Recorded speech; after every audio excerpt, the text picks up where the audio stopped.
Assalamualaikum warahmatullahi wabarakatuh. Perkenalkan, saya dengan Juli Antiani dari kelas 04 sampai 12. Di sini saya akan mempresentasikan tugas mata kuliah auditing yang berjudul pemeriksaan liabilitas jangka pendek. Di sini saya bersama rekan saya, Johan Chen.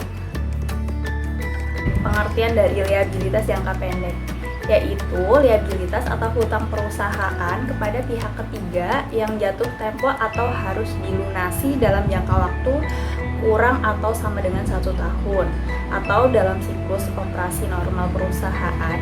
Biasanya pelunasan tersebut menggunakan aset lancar perusahaan. Kemudian suatu liabilitas diklasifikasikan sebagai liabilitas jangka pendek jika diperkirakan akan diselesaikan dalam jangka waktu siklus normal operasi perusahaan atau jatuh tempo dalam jangka waktu 12 bulan dari tanggal laporan posisi keuangan. Di sini terdapat beberapa contoh hutang jangka pendek, yaitu hutang usaha, pinjaman dari bank, kemudian bagian dari kredit jangka panjang yang jatuh tempo dalam waktu kurang atau sama dengan 1 tahun, kemudian ada hutang pajak, kemudian ada hutang yang masih harus dibayar, kemudian voucher payable, hutang dividen, pendapatan yang diterima di muka, uang muka penjualan, hutang pemegang saham, hutang leasing yang jatuh tempo 1 tahun yang akan dating, dan hutang bunga. Kemudian di sini ada hal yang harus diperhatikan dalam pemeriksaan liabilitas jangka pendek. Ada beberapa hal yang harus diperhatikan dalam pemeriksaan, yaitu yang pertama, kecenderungan perusahaan untuk mencatat liabilitasnya lebih rendah dari yang sebenarnya dengan tujuan untuk melaporkan laba lebih besar dari jumlah yang sebenarnya, misalnya dengan tidak mencatat sebagai biaya dan pembelian barang atau bahan baku yang belum dibayar. Yang kedua yaitu perbedaan antara account payable dan account expense. Account payable dan account expense angkanya lebih pasti karena perusahaan mencatat kewajibannya berdasarkan invoice yang diterima dari supplier. Sedangkan account expense angkanya didasarkan pada estimasi sehingga jumlah kurang pasti. Kemudian di sini ada tujuan pemeriksaan liabilitas jangka pendek.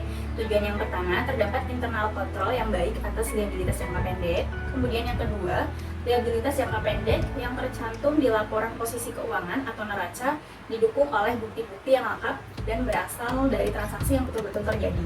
Yang ketiga, semua liabilitas jangka pendek perusahaan sudah tercatat per tanggal laporan posisi keuangan atau neraca.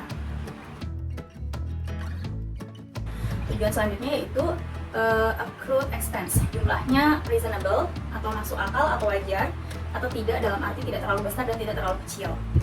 Tujuan selanjutnya, kewajiban sewa atau leasing jika ada sudah dicatat sesuai dengan standar akuntansi sewa guna usaha di PSAK nomor 30 revisi 2007 tentang sewa. Tujuan selanjutnya yaitu seandainya ada liabilitas jangka pendek dalam mata uang asing pertanggal laporan posisi keuangan atau neraca sudah dikonversikan ke dalam rupiah dengan menggunakan kurs tengah Bank Indonesia per tanggal neraca dan selisih kurs. Kemudian tujuan selanjutnya adalah biaya bunga dan bunga yang terutang dari liabilitas jangka pendek telah dicatat per tanggal neraca. Tujuan ke-8, biaya bunga liabilitas jangka pendek yang tercatat pada tanggal neraca betul telah terjadi, dihitung secara akurat dan beban selanjutnya akan dibacakan oleh rekan saya yaitu Johan Chen. Semua persyaratan dalam perjanjian kredit telah diikuti oleh perusahaan sehingga tidak terjadi default. Selanjutnya di sini ada tentang prosedur pemeriksaan liabilitas jangka pendek. Prosedur pertama yaitu pelajari dan evaluasi internal control atas liabilitas jangka pendek. Dalam hal ini, auditor dapat menggunakan internal control questionnaire, flowchart atau penjelasan naratif.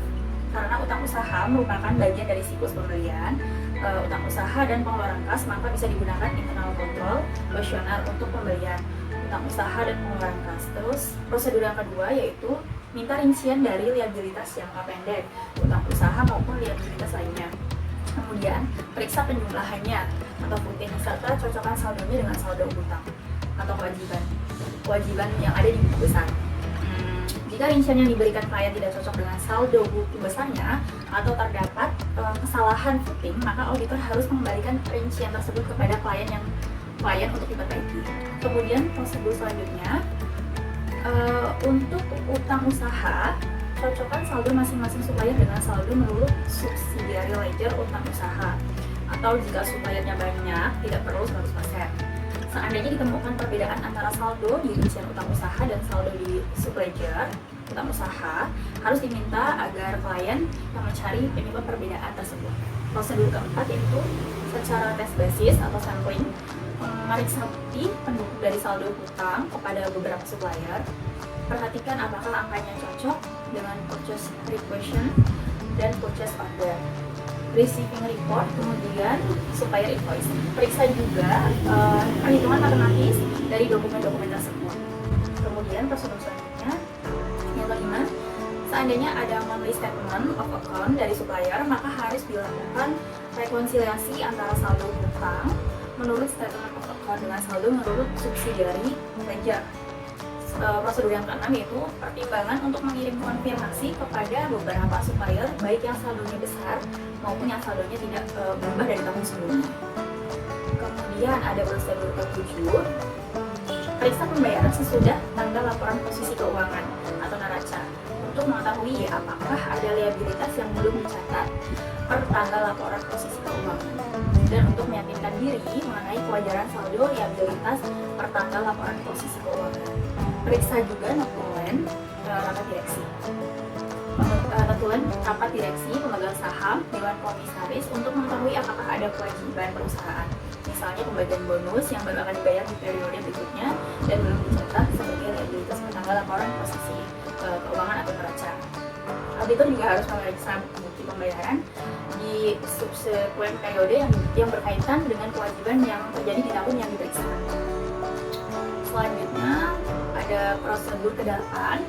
Seandainya ada hutang pada bank dalam bentuk kredit modal kerja, kredit investasi maupun kredit overdraft, maka kirim konfirmasi ke bank, periksa surat perjanjian kreditnya, dan buatkan excerpt dari perjanjian kredit tersebut dan periksa otorisasi dari direksi untuk perolehan kredit bank tersebut.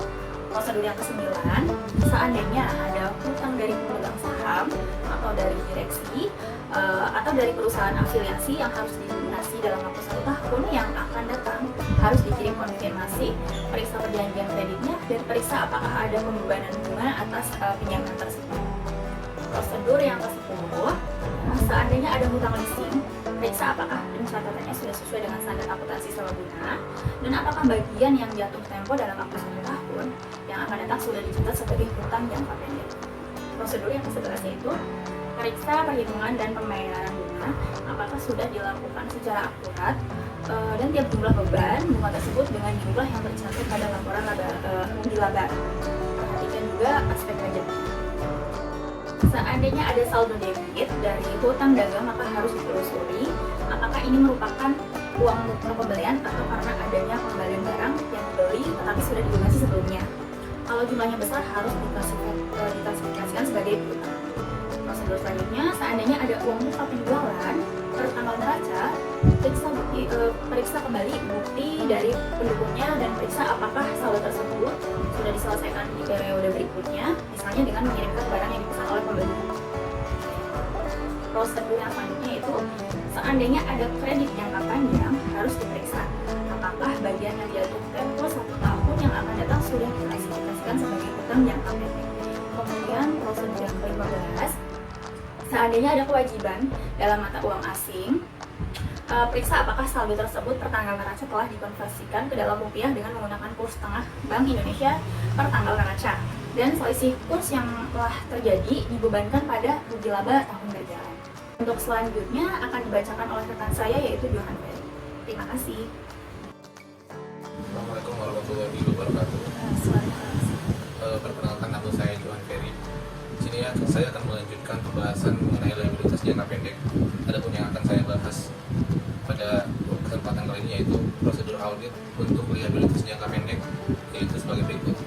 Prosedur 16. Untuk utang PPh 21 dan PPN, periksa apakah utang tersebut sudah dilunasi pada periode berikutnya. Seharusnya utang PPh 21 dan PPN per 31 Desember dilunasi di bulan Januari tahun berikutnya.